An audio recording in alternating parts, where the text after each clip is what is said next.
বিভিন্ন আসবাব পেয়ে, বস্তু পেয়ে সে রবকে ভুলে গেছে। সে দেখতেছে যে বস্তুর থেকে হচ্ছে, সে দেখতেছে গাভীর থেকে দুধ হয়, সে দেখতেছে দোকান থেকে পয়সা হয়, সে দেখতেছে চাকরি থেকে বেতন হয়, সে দেখতেছে জমি থেকে পাট হয়, ধান হয়, গম হয়, আখ হয়, সকল কিছু ক্ষেত থেকে হয়, টাকা থেকে হয়। অনেকে বলেও যে টাকা দিয়ে হয় না, এমন কোনো কাজ নাই, এমনটা বলে কিনা?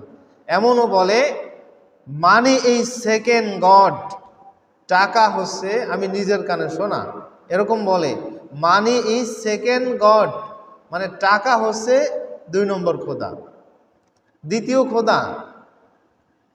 নাউজুবিল্লাহ।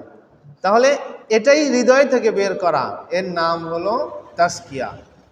হৃদয়ের থেকে, কলবের থেকে এই মাখলুকের প্রতি যে ইয়াকিন আছে এটা বের করা, এর নাম তাজকিয়া। কদ আফলাহা মান যাক্কাহা ওয়া কদ খাবা মান দাসাহা। আর এই কাজটি যে ব্যক্তি করতে পেরেছে, মাখলুকের থেকে ইয়াকিনকে ঘোরাতে পেরেছে, ইয়াকিনকে খালেক মুখী করতে পারছে, সে ব্যক্তি হলো জান্নাতি, সে ব্যক্তি হলো সফল কাম। কদ আফলাহা, সফল হয়ে গিয়েছে, হয়ে গিয়েছে, যেটা অলরেডি হয়ে গেছে, ডান। কদ আফলাহা, সফল হয়ে গিয়েছে, সাকসেসফুল।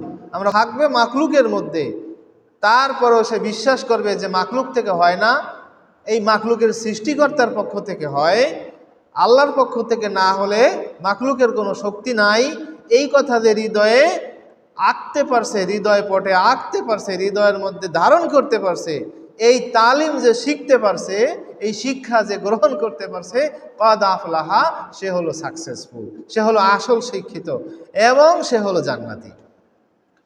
কদ খাবা মান দাসাহা, আর এই পরীক্ষায় যে ফেল করেছে, এই শিক্ষা যে গ্রহণ করতে পারে নাই, পৃথিবীর সকল শিক্ষা যদি সে গ্রহণ করেও তারপরেও সেই লোকটা ব্যর্থ, ব্যর্থ, তার সার্টিফিকেটগুলো ব্যর্থ, কিয়ামতের মাঠে 1 পয়সার কোনো উপকার তাকে এনে দেবে না।